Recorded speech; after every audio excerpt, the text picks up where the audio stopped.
Bienvenidos a nuestro gran día de viernes, ya lo tenemos todo preparado para nuestro programa de hoy. Ya saben que es viernes, que nos toca hablar con los sindicatos y que además en la segunda parte estará con nosotros Javier Sacona, que nos hará viajar en el tiempo de nuevo. Volveremos a los años 80 y los que fueran niños en aquella época van a disfrutar y mucho de nuestro programa de hoy. Antes, como siempre, repasamos la prensa. Comenzamos con la portada del diario El País, que nos cuenta que el Partido Popular teme una debacle electoral si Rajoy no frena la corrupción. Además, nos cuenta que la Unión Europea denuncia malos tratos a los inmigrantes de la valla de Melilla.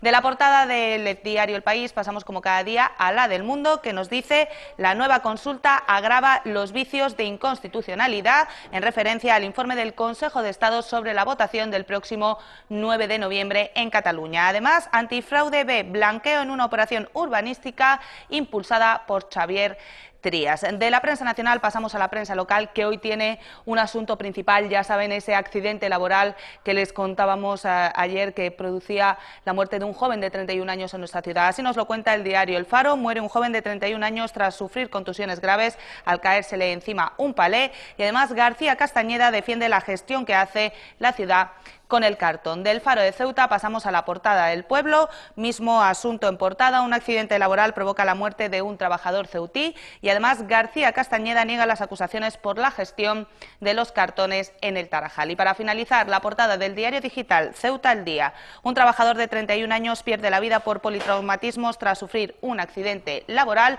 y de nuevo incide en el asunto del cartón. Cartón recogido por Obimace para Ecoceuta. No tengo conocimiento de eso en relación a las palabras de ayer del consejero de Medio Ambiente. Pues bien, estos son los asuntos de esta jornada de viernes. En unos minutos, después de la publicidad, comentamos toda la actualidad aquí en Gran Vía.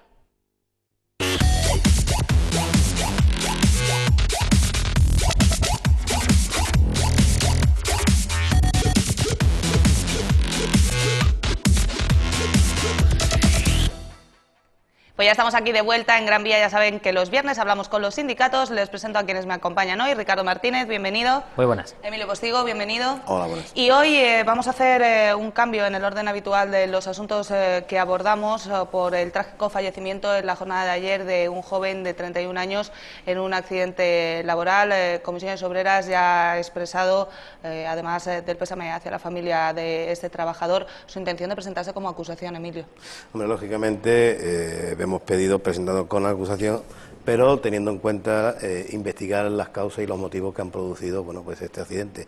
Nosotros queremos saber si se han producido por un accidente fortuito o ha habido negligencias por parte de la empresa al no haberse cumplido las medidas de seguridad que se establecen en la legislación laboral.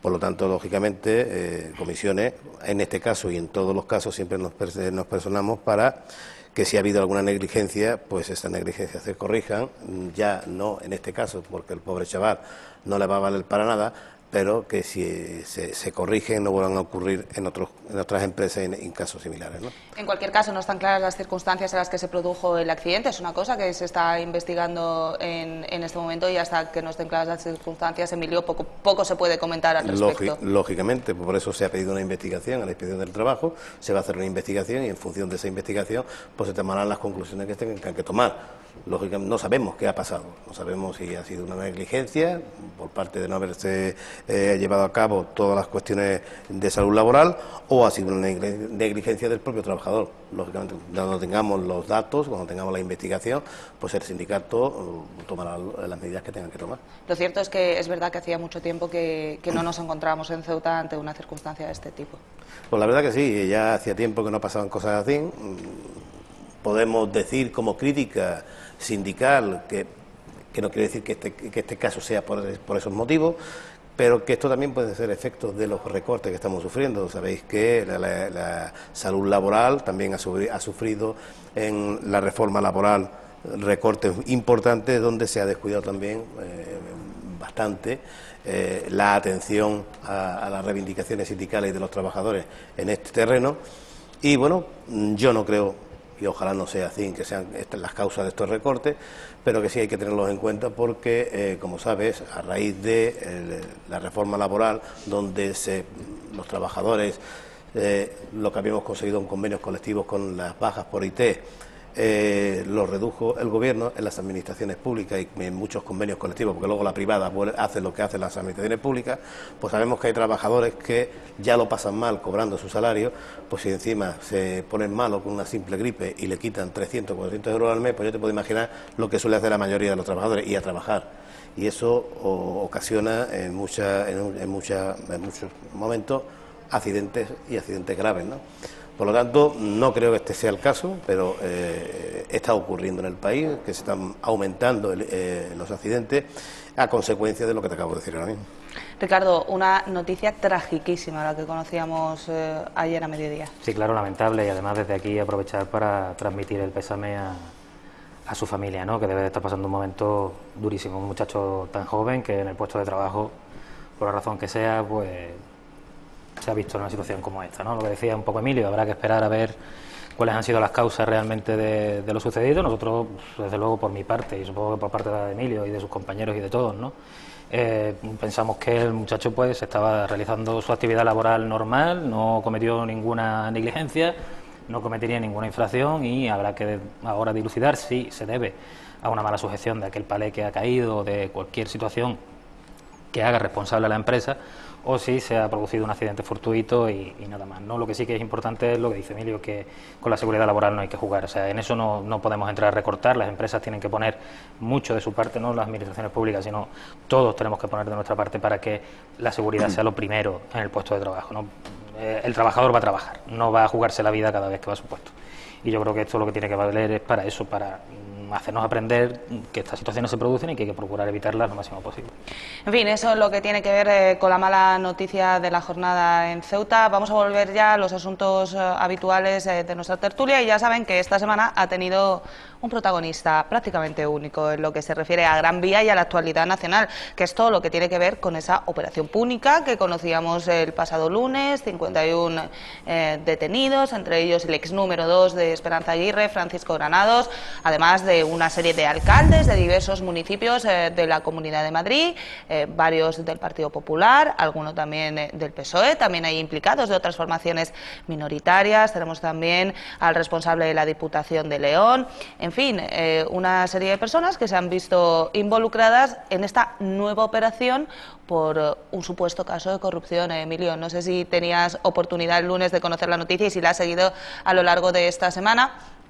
Sí. Yo sé que prácticamente nada nuevo bajo el sol, que no es la primera y tiene pinta de que tampoco va a ser la última, pero sí que me gustaría conocer tu opinión al respecto de esta operación. Desgraciadamente sí, pero mi opinión, la que te puedo transmitir es mi rabia porque estas cuestiones y estos escándalos hacen que miles y miles de personas de todos los partidos políticos, porque hay gente decente en todos los sitios, que venimos en una democracia peleando, luchando por mejorar las condiciones de los demás, manchan la imagen de esa gran mayoría.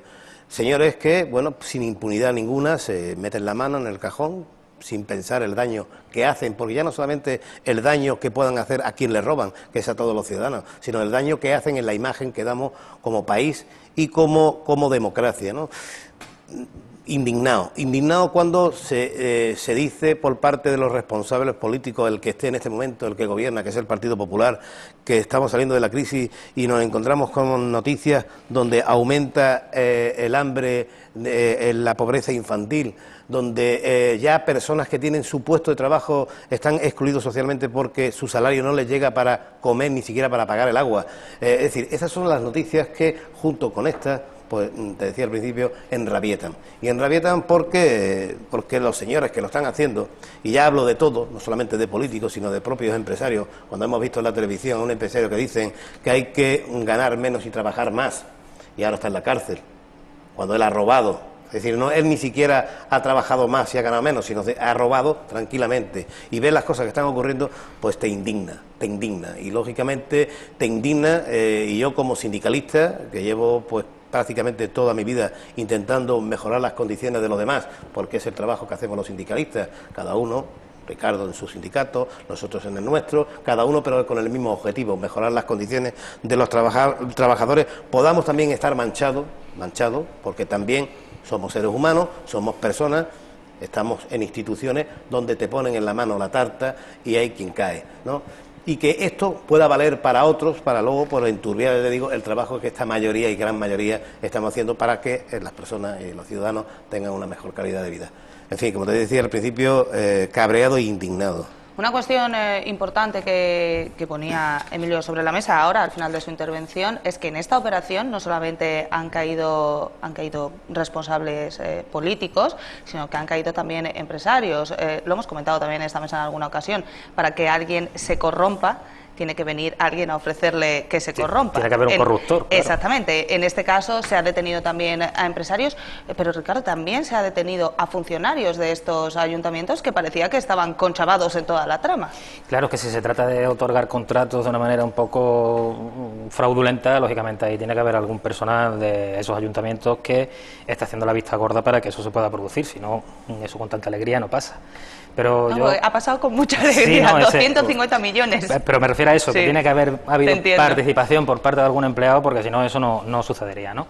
Que ahí también volvemos a lo de antes, a lo que decíamos la semana pasada, que se trata un poco de la condición humana y no de la condición de una organización concreta, ni del Partido Popular, ni de Comisiones, ni de UGT, ni de CSI, ni del Partido Socialista, sino que son las personas las que andan por ahí conspirando, porque esto ya parece una trama de delincuentes que se han puesto de acuerdo para organizarse y cometer delitos y para robar, ¿no? El otro día, ayer creo que leía que en nuestro país crece el número de ricos el doble de rápido que en el resto. Es un país que ha pasado por una terrible crisis, aumenta el número de ricos el doble que en el resto, pues por estas cosas, ¿no? Parece que siempre se ha dicho que esto era el chocolate del loro, lo que robaban algunos, que era el chocolate del loro, pero parece que no, que al final va a ser realmente por donde se está escapando todo el dinero de nuestro país. Vergonzoso, indignante, y que esperemos que realmente se tomen medidas, ¿no? A ver si es verdad que la justicia avanza y se los cargan. A todo esto, bueno, sabéis que nos queda muy poquito para que entremos en periodo preelectoral. De hecho, yo creo que ya estamos en periodo preelectoral, porque nos vienen en nada, en unos meses nos vienen las elecciones autonómicas, pero es que a continuación tenemos las elecciones generales. Queda un año ahora para las próximas elecciones generales. Bien, pues todo este asunto de la corrupción genera preocupación en los partidos políticos. Y así lo vemos en la portada del diario El País, que nos cuenta que el Partido Popular teme una debacle electoral si Mariano Rajoy no pone coto a esto que tiene que ver con la corrupción, Ricardo. Claro, que se está señalando fundamentalmente al partido del gobierno, que es el Partido Popular, que yo estoy seguro de que muchas otras organizaciones están también, o sea, tienen personas que están haciendo este tipo de cosas, ¿no? El Partido Socialista, lo del tema de la Black, ¿no? Que ahí está pringado todo el mundo. Gente que pertenece a comisiones, a UGT, al Partido Socialista, al Partido Popular. También hay gente que pertenece a esas organizaciones que no ha tocado esa tarjeta. O sea, que para bien y para mal, al final son las personas. Temen una debacle como le pasó al Partido Socialista en los años 90, porque es que esto... ayer escuchaba un corte sin imagen del expresidente Aznar diciendo que la corrupción se había instalado en las instituciones y que el partido del gobierno tenía que dar explicaciones, y era del año 93. No aprendimos nada en los Entonces, 90, ¿no, Ricardo? Igual, parece que no. Emilio, ¿cómo lo ves? Está todo igual. Para que las cosas no ocurran, tienen que cambiar.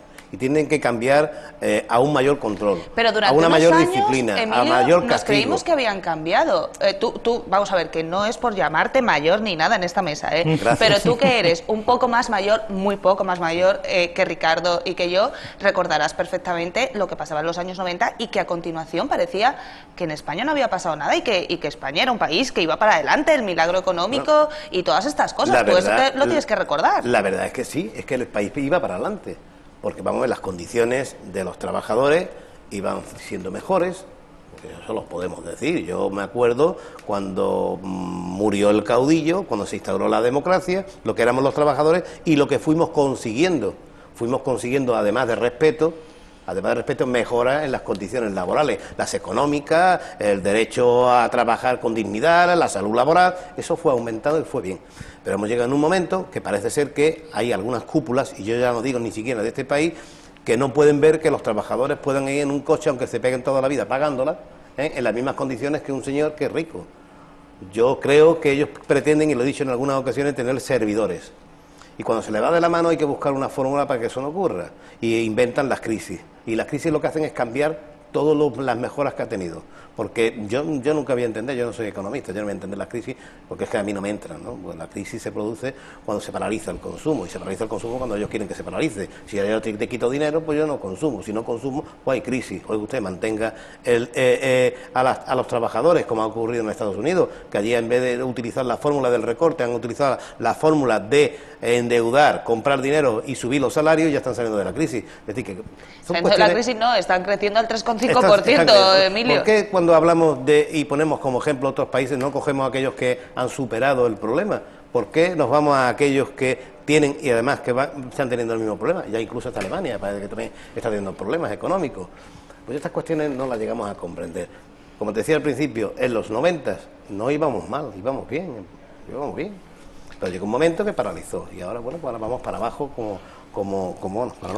vamos de culo y cuesta abajo, por no decirlo de una manera. En los 90 otra crisis, más flojita, pero... Sí, la hubo, pero vamos... Pero no, recortes a los empleados públicos también... Es que te quedas un poco alucinado cuando escuchas... Es que cuando decía antes indignado, porque viendo lo que está pasando, la cantidad de millones que se están llevando todos a puertas y lo que no conocemos, pues ya se empezarán a salir cosas por aquí. Tiene pinta que durante este año va a salir y mucho. Y te encuentran a políticos que te ponen por ahí y te dicen, cuando uno protesta que están pasando los niños hambre, dice, pues siempre han pasado hambre. Esto no es una cuesta, no, una cosa no, eso lo dice aquí en las declaraciones. El alcalde del PP, la policía de allí, toda la vida ha habido familias que han pasado hambre. Y lo dice como una cosa normal, ¿ves? Es decir, yo me llevo todos los millones que puedo y bueno, y pobres tienen que haber porque siempre lo ha habido. Es decir, ves comentarios y ves a estas personas y dices, bueno, ¿qué está pasando aquí? ¿Esto qué es? En fin, entonces, aquí no vale simplemente con decir hay que cambiar esto, aquí hay que poner medios, pero medios reales y con ejemplos reales sobre ellos. Si aquí hay un problema, vamos a empezar a eliminar privilegios que tienen los políticos, para que el que haga política lo haga, como en muchos casos lo hacemos los sindicalistas, aunque nos critiquen, porque aquí estamos por amor al arte. ¿Tú no tienes Rolex? Eso. Yo tengo un Casio. Yo no tengo reloj. Me ha regalado mi hijo para el día de mi cumpleaños. Muy bien, vamos, un buen regalo. Bueno, me lo hizo todavía dura, ya se está arañando, a ver si llega y me compra otro. Pero bueno, también podría tener un Rolex, ¿por qué no? Hombre, mientras lo pagues. Ahí está. Mientras lo pague no te y lo no lo vendiendo para comprarlo, bueno. Es decir, que lo que hay que intentar Emilio, la buscar soluciones para que el que entre en el mundo de la política o en cualquier tipo de mundo sepa que si mete la pata, lo pagas. Vamos con más cosas. No pagas. Emilio, vamos con más cosas que han pasado a lo largo de esta semana y de momento vamos a ir muy brevemente con este asunto porque luego nos tenemos que ir a conocer las noticias. Ustedes lo saben, se lo hemos contado también. Los bancos españoles han superado el test de estrés. Y claro, yo cuando veía esta noticia me preguntaba, Ricardo, ¿los bancos tienen ansiedad? ¿No tendrán más ansiedad? ¿Cómo se estresa un banco? ¿Aquellos que no reciben el crédito? Claro, seguramente los que tienen el dinero en el banco son los estresados realmente. Bueno, yo creo que es fácil pasar los test de estrés si sabes que tu país te anda rescatando a cada momento que hay un problema, ¿no?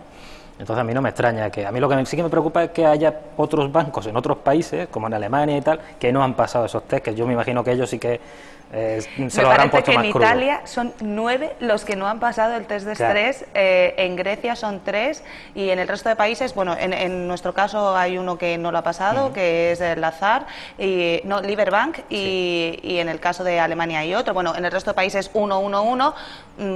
El caso de Italia es el más preocupante, que tiene 9. Aún así, os comento una cosa, que es la noticia que se daba ayer, que los bancos europeos no pueden sentirse seguros aunque hayan superado el test de estrés. Quiero decir que uno ya lee esto y dice, bueno, entonces ¿para qué lo haces? Es que en teoría estamos a las puertas de una tercera recesión en la zona euro, ¿no? Italia es el tercer país en volumen de economía en Europa, con lo cual que esta gente no hayan pasado los test de estrés pues sí que es preocupante.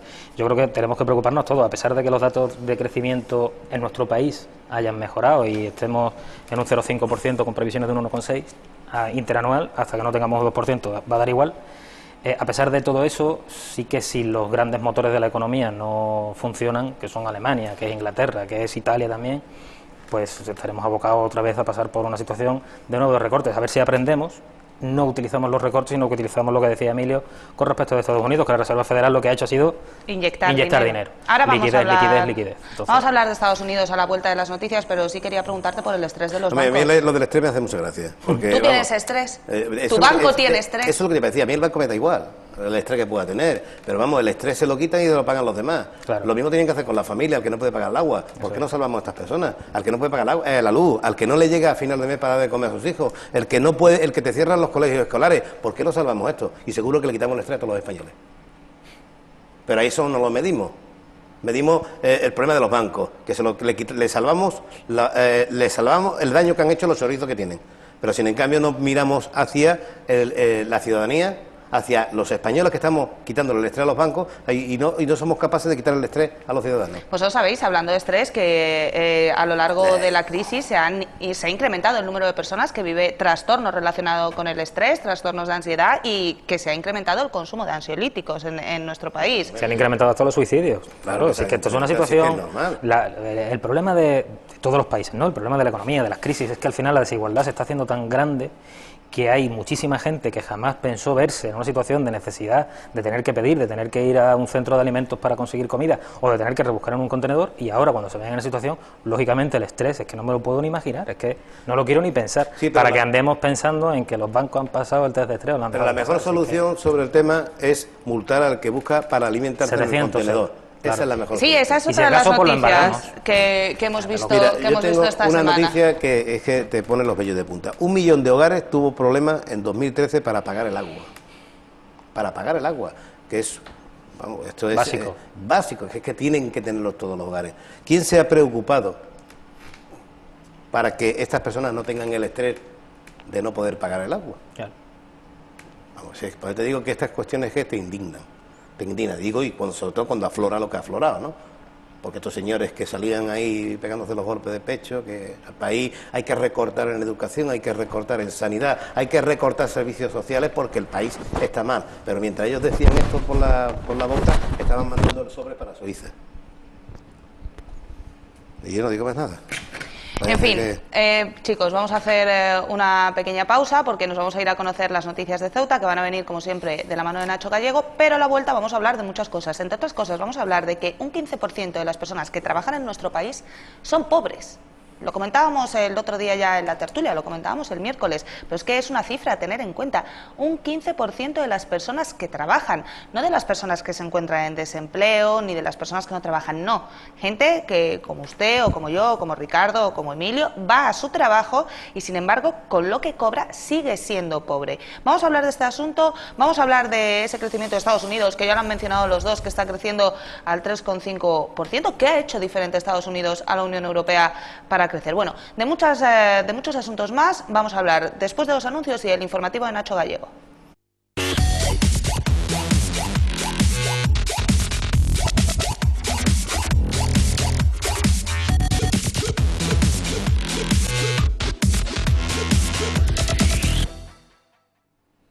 Pues ya estamos de vuelta aquí en Gran Vía. Llega la hora de conocer las noticias de Ceuta con Nacho Gallego. Nacho, ¿cómo va la mañana?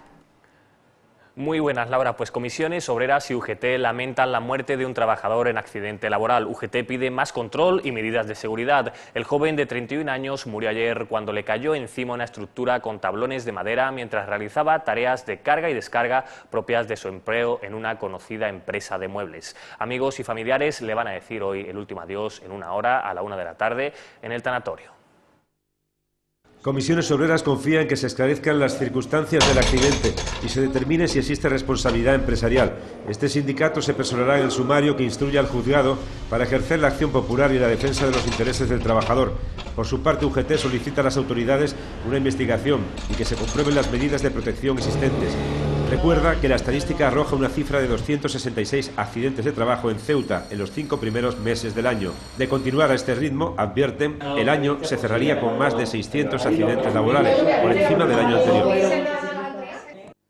Cambiamos de asunto. Hace apenas 1 hora Caballas ha denunciado que la ciudad acumula un importante número de reclamaciones judiciales que alcanzarían una elevada suma económica en contra de las arcas municipales. Una situación que preocupa a la oposición porque pondría en peligro la estabilidad económica. Entre ellas hay una de Urbaser por 3 millones de euros, otra de la UTE del Campus por 4 millones y alguna más por actuaciones en el Paseo de las Palmeras. Así lo denuncia Ali. ¿Cómo puede andar una institución como la nuestra, la Asamblea, teniendo reclamados en los tribunales a fecha de hoy? Nos reclaman ciudadanos, colectivos, administraciones, empresas, nos reclaman a la ciudad de Ceuta tenemos en los juzgados más de 50 millones de euros. Entonces imagínense que perdamos los pleitos y tengamos que abonar los 50 millones de euros. Y en muchos casos, en muchísimos casos, es por una mala gestión política.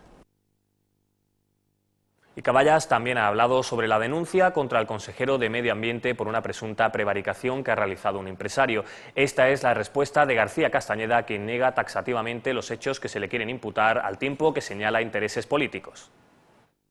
La denuncia no se ha recibido a nivel oficial en la ciudad, sino que, como he dicho anteriormente, bueno, pues ha sido repartido un poco así, de aquella manera. No sé los intereses que hay por repartirlo de esta forma, cuando si una cuestión es una denuncia judicial, pues tendremos que vernos, si llega el momento, en los tribunales de justicia. Pero bueno, esto parece ser que tiene otras intenciones, podemos decirle que hay intenciones políticas. Una polémica que surge tras el final del contrato de gestión del cartón y el papel en 2013. En el año 2002 hasta finales de 2013... tenemos un contrato suscrito con la empresa FCC. Una adjudicación que ha quedado en el aire durante casi un año y que una empresa de la ciudad se ofreció a gestionar gratuitamente hasta la licitación del nuevo contrato. Un ofrecimiento que el gobierno rechazó al carecer la citada empresa de autorización. Para hacer cualquier tipo de gestión, que es la recogida, prensado, enfardado y demás del cartón, debe de ser uno precisamente gestor autorizado. Esta empresa no es gestora autorizada ni se ha molestado en pedir autorización de ser gestor autorizado. Una oferta gratuita que realizaron dos empresas más, una sin sede en Ceuta, la otra vinculada al propio consejero, Ecoceuta, la única autorizada y capacitada para hacerse con el contrato. Si usted fuera una empresa privada, ¿usted qué hubiera hecho? Pues usted hubiera dicho, mire usted, pues yo elijo la empresa que tiene todos los condicionantes para poder hacerlo, ¿verdad? No puedo hacerlo, porque esa empresa es la que tiene relación conmigo. El único problema que tiene es tener los mismos apellidos que el propietario de una empresa, pero es que no pasa otra cosa. Es decir, que tengo un problema añadido, es que la mayor parte de mis familiares son empresarios. No puedo hacer nada. Es decir, pues puedo cambiar el apellido o que ellos tienen los negocios, que no puedo otra cosa. Y respecto a la denuncia de amenazas por parte de los empleados de Obimace al empresario denunciante. Trabajadores de Obimace jamás amenazan a nadie. Llevan a trabajar. Ahora, si usted me increpa, no sé qué le pregunten a ellos, pero jamás. Razones por las que Castañeda cree que la denuncia solo tiene un interés político. Falta solo saber cuáles son las siglas de ese interés político. Yo, si no te importa, eso me lo voy a guardar un poquito más adelante. Lo que sí tiene claro Castañeda es que la única razón de esta denuncia es que el denunciante no quiere un concurso público. Lo que ocurre es que, bueno, muchas veces cuando sale un concurso público, pues no interesa, hombre, ¿cómo va a interesar? Si tenemos otras historias. Mientras, la recogida y transporte del papel y cartón para su reciclaje espera el concurso público. Es decir, lo único que ha hecho la consejería es trabajar en un concurso que tiene que salir publicado, como no podía hacer menos, un concurso público que está en licitación, en el que el coste de ese empaquetado, de ese enfardado y transporte a la península es coste cero. Por su parte, el portavoz socialista en la Asamblea, José Antonio Carracao, ha dicho esta misma mañana, en relación a esta polémica, que el consejero de Medio Ambiente oculta algo.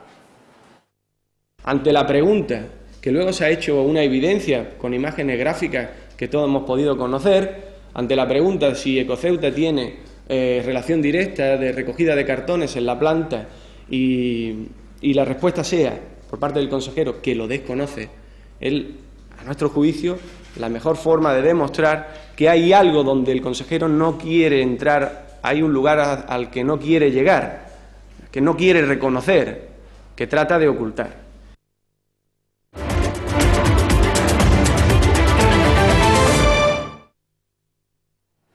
Y ya se han abierto las puertas de Ceuta Celebra, el primer salón de productos y servicios para celebraciones. Durante todo este fin de semana, la quinta planta del Hotel Trip se va a llenar de actividades y también de una oferta variada para las personas que estén pensando en organizar un evento y para que todos aquellos que quieran disfrutar de un rato muy entretenido. Hay en total 22 expositores. Y cambiamos de asunto. ADEN, la Asociación de Discapacitados de Enfermedades Neurológicas y Raras, mantiene abierta la inscripción para el Maratón Solidario de Spinning de este viernes. La Plaza Nelson Mandela del Rebellín acogerá esta iniciativa que pretende recaudar fondos y dar a conocer una asociación que cuenta con casi 250 usuarios.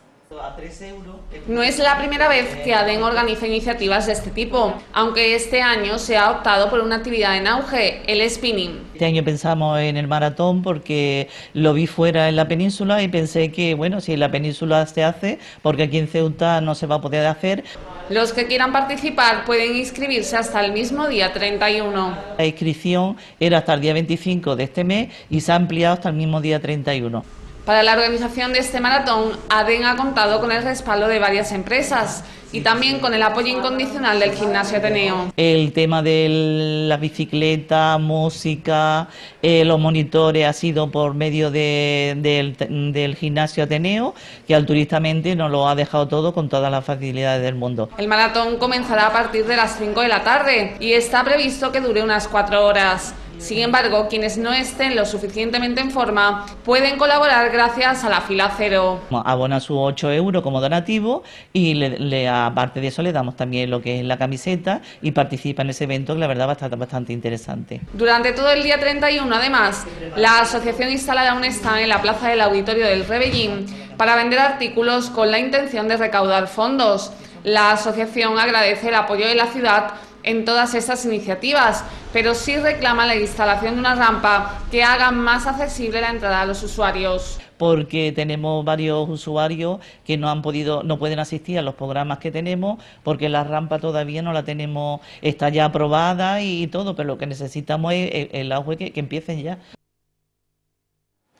Y el escritor Lorenzo Silva vuelve a Ceuta para participar en 2 actos. El primero, este lunes día 3, a partir de las 6:30 de la tarde, cuando será el protagonista del Club de Lectura de la Biblioteca Pública. Allí hablará sobre su obra 7 ciudades de África.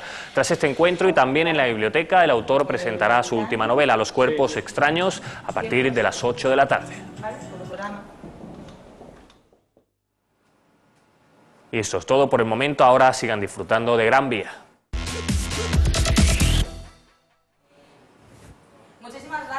Nacho, Lorenzo Silva, que viene a Ceuta, yo lo tengo que reconocer, soy absolutamente fan, sobre todo de la saga de Vila y Chamorro, que es la que presenta el último libro, presenta en la biblioteca, Los cuerpos extraños, que además es un libro que yo les recomiendo leer, porque tiene mucho que ver con la situación por la que está atravesando España en este momento, y no les desvelo nada más, solamente que lean este último libro de Lorenzo Silva, Los cuerpos extraños. Y nosotros volvemos a nuestra tertulia y vamos con los asuntos que les hemos dicho que íbamos a tratar en esta segunda parte. En primer lugar, un 15% de las personas que trabajan en España son pobres, Ricardo, pobres, y trabajan.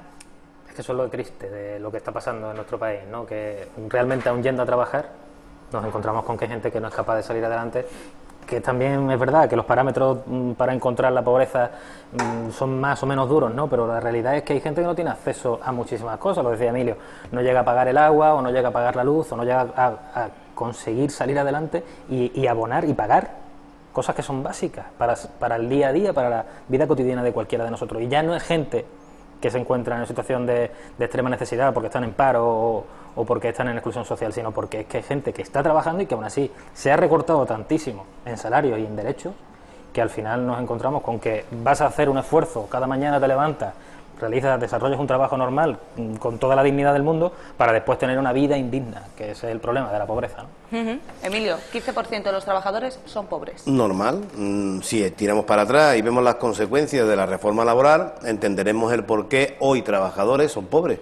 Hemos eliminado, como decía Ricardo, hemos eliminado derechos, se me ha ido de la cabeza el nombre, derechos, pero derechos tan importantes como darle el poder absoluto al empresario para hacer con el trabajador lo que le dé la gana.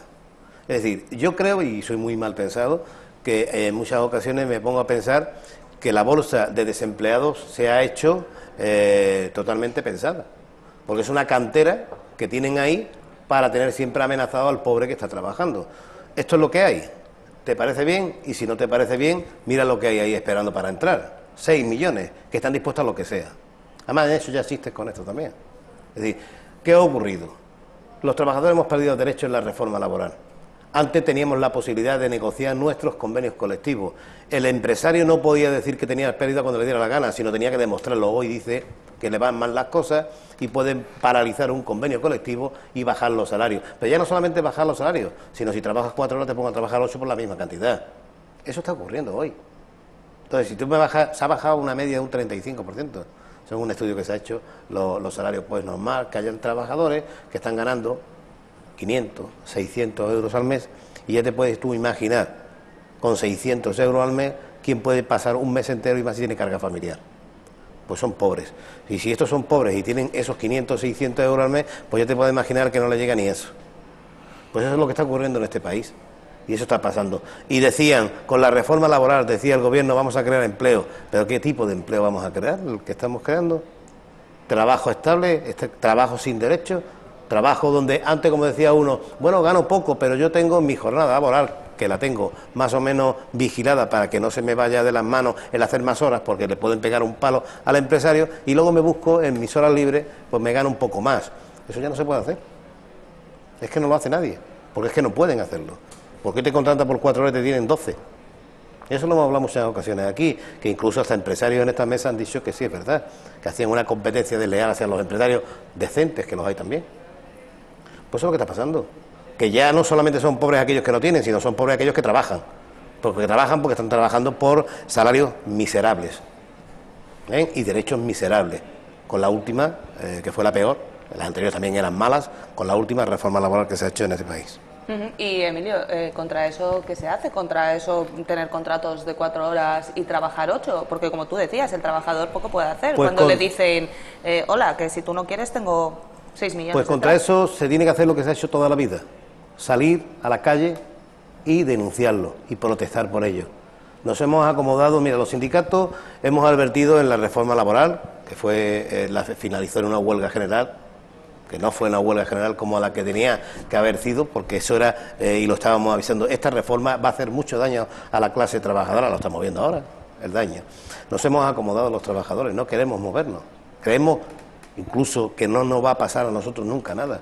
Yo ayer ponía un ejemplo con compañeros de aquí de Ceuta, que Ricardo también conocerá, no voy a decir de qué empresa, que quieren denunciar, están ahora mismo en una situación un poco irregular, son interinos pero que llevan trabajando pues 15, 20, 30 años, falta que estos trabajadores consoliden sus puestos de trabajo, y nos decían que bueno, es que no, párate ahora que no está la situación para ir a los juzgados porque la cosa está un poco negra y la administración puede justificar una sentencia para pegarte un palo, que es lo que suelen y lo que están haciendo en muchos ministerios. Es el criterio. Ese es el criterio. Es el criterio. Eso, párate y no lo haga.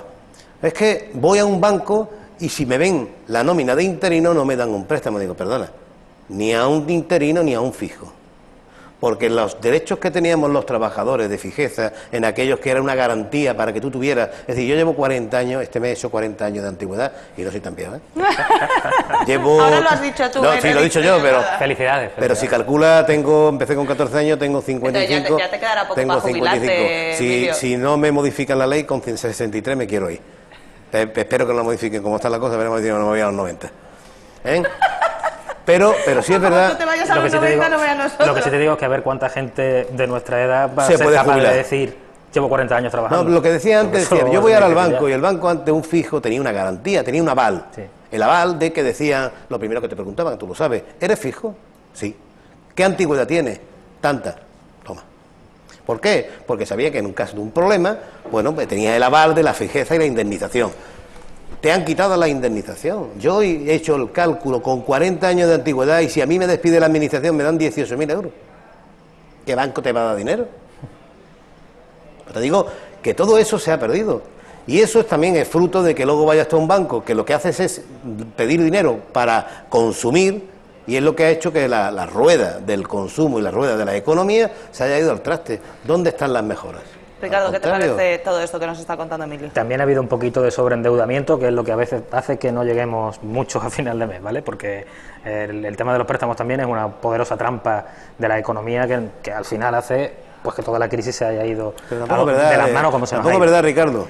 Se nos ha ido de las manos porque ahora hay un sobreendeudamiento y hay mucha gente que lógicamente no puede pagar, pero también es verdad que estamos en la dación en pago de las hipotecas, por ejemplo, de las viviendas, que en fin, sí, da para mucho que hablar, ¿no? Muchas veces te lo vendían como que, hombre, ¿cómo no vas a poder pagar esto? Y era lo lógico, y te meto el coche y la reforma de la casa. Te plantas en el banco, vamos a comprar una casa y la hipoteca te va a quedar en esto, el Euribor más un 1 y poco %. Ah, muy bien, si mi sueldo va a subir de media, este país está creciendo, los que somos los empleados públicos, que crecía nuestro salario por debajo del IPC, porque hemos estado en un 2% durante muchos años, decíamos, bueno, si es que mi salario ya sube un 2%, ¿cómo no voy a poder yo hacer frente a una hipoteca que sube un 1 y poco? Pues no haciendo frente, cuando llegue un golpe como este, te congelen el salario, te lo recorten, como nos ha pasado a los empleados públicos, como le ha pasado a tantísima gente, se quede en la calle, todo eso parecía que no se veía venir, y ha sido un poco culpa nuestra y culpa de los que nos han vendido toda esa situación en la que venga, toma el dinero, cómprate el coche, cómprate la casa. Pero es que tampoco era así. Pero bueno, es que tampoco era así, Ricardo. Vamos a lo que íbamos, ahora contestas. A lo que íbamos, que es luchar contra toda esta situación de trabajadores que son pobres. Al final es lo que tú comentas. ¿Tú cómo vas a ir como trabajador en contra del empresario? O sea, al final a lo mejor consigues tu objetivo, que es realmente crujir al empresario, meterle una multa o que acabe incluso en un delito grave, como es ir en contra de los derechos de los trabajadores, ¿no? Pero el trabajador que ha ganado, ¿qué beneficio ha obtenido? Quedarse en el paro, ser el objetivo del empresario. ¿Cuál es el beneficio? Entonces, una situación muy compleja por parte del trabajador. Ahí es donde intervienen las organizaciones sindicales, ahí es donde nosotros tenemos que tomar las riendas y decirle al trabajador, no te preocupes, que nosotros aquí no estamos para destruirte ni tu puesto de trabajo ni para destruir al empresario, estamos para meter en vereda a ese empresario, porque como también Emilio ha dicho y como dicen muchos empresarios, está haciéndole competencia desleal y le está haciendo daño a los empresarios que realmente quieren hacer las cosas bien, ¿no? Entonces ahí a nosotros nos toca hacer una labor muy importante, siempre, repito, protegiendo a los trabajadores que se encuentran en situación que lo último que quieren es perder su puesto de trabajo. Claro. ¿No estabas de acuerdo en lo del No, lo que decía no es que no estuviera de acuerdo, es que, vamos a ver, un banco no te da dinero por dártelo, no te dice, bueno, yo te doy...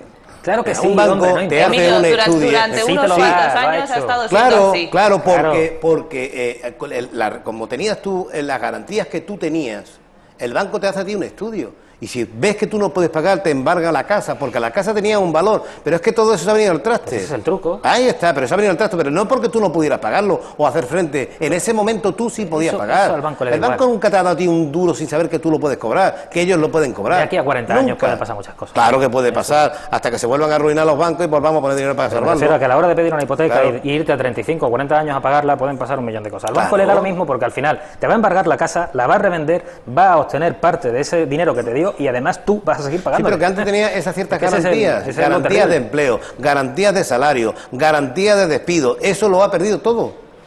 En fin. Lo has perdido porque no quieren a personas que puedan vivir mejor, porque si viven las personas mejor, que digo yo que a España, en este país, los países del sur, quieren hacer servidores de la gente de dinero. Que yo lo digo, que aquí vienen ahora un tío que gana un camarero 400 euros y vienen aquí los alemanes a cargarse las cervecitas, las tapitas esas buenas que nos ponen, Los alemanes y sin nosotros. ningún tipo de problema. Pero nosotros los que todavía tenemos cervecitas y la tapita, los que tenemos trabajo no tenemos problema. Esos que tú dices que quieren que seamos pobres y que no les gusta que nosotros tengamos un coche y tal y cual, son la Reserva Federal Americana, por ejemplo. Esa gente que tú dices es esa, y sin embargo esa gente ha intentado Vamos a hablar de Estados Unidos, adelante. Que no quería yo que dejáramos este asunto sin tocar. Conocíamos que esta semana la Reserva Federal ha dejado de inyectar dinero porque considera que Estados Unidos ha salido de la crisis. Bueno, hemos conocido también esta semana que está creciendo al 3,5%. Ya quisiera la Unión Europea estar creciendo a este nivel. Y Ricardo, yo me pregunto, bueno, al final... Estados Unidos, con todos sus estados, la Unión Europea, con los suyos, tenían que tender a ser algo parecido. Y, sin embargo, en Estados Unidos se ha empleado una solución para la crisis y en Europa se ha empleado otra. Y, de momento, y mientras los hechos no demuestren lo contrario, la que ha funcionado ha sido la de Estados Unidos, que para estas cosas estos señores tienen mucha vista, ¿eh? Claro, porque además han sufrido crisis mucho más gordas que nosotros.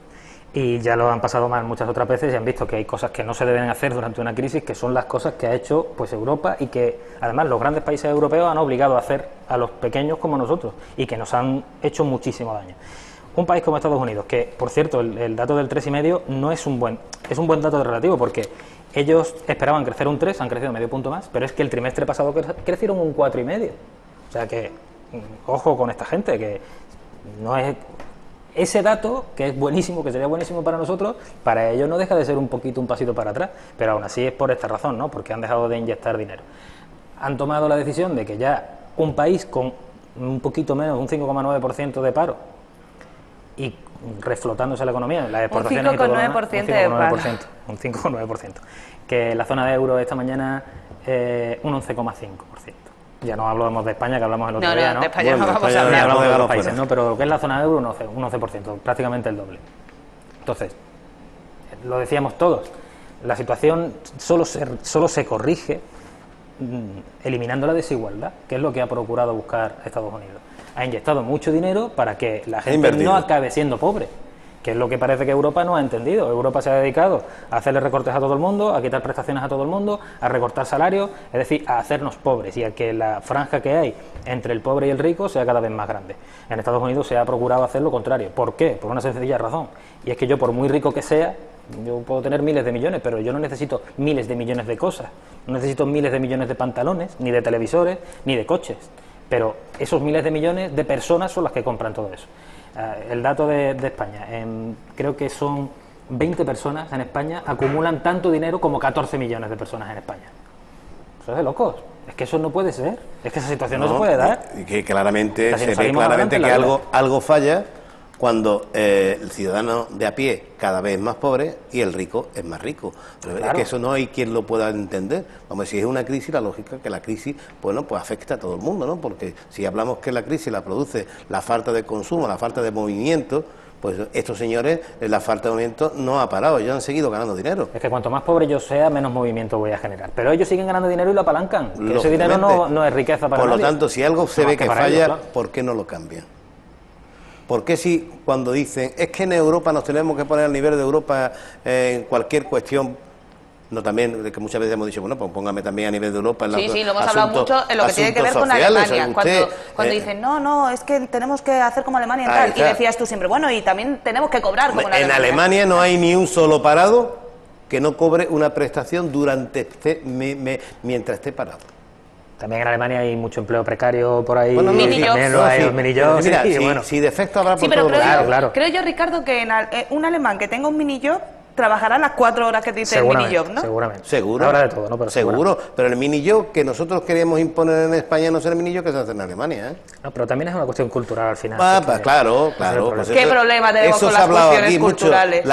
La cultura de un minijob pues lo tiene un estudiante para mantenerse y costearse sus estudios. No es el futuro suyo el trabajar en ese sistema, pero sí se costea y se busca la vida. Pero aquí los minijobs, yo estoy seguro, segurísimo, y tú lo tienes que saber, porque también te mueves en este mundo, que lo utilizan y sabes en dónde acaba. Pero que eso es como los becarios, ha sido toda la vida en este país, que al final acaba trabajando mucho más. Pues ya está. Que a lo que la beca. Y entonces, ¿cómo salimos del problema de la crisis si luego hacemos estas cuestiones? Yo estoy encantada escuchándoos, pero os tengo que despedir ya, porque es viernes y yo estoy viendo ya a mi compañero Javier Sacona, que tiene todo preparado para que viajemos en el tiempo, y claro, yo sigo aquí de tertulia de sindicatos. Emilio, muchísimas gracias por habernos acompañado un día más. A ti. Ricardo, como siempre, un placer tenerte en Gran Vía. Hacemos una pequeña pausa y enseguida estamos de vuelta con Javier Sacona y su máquina del tiempo.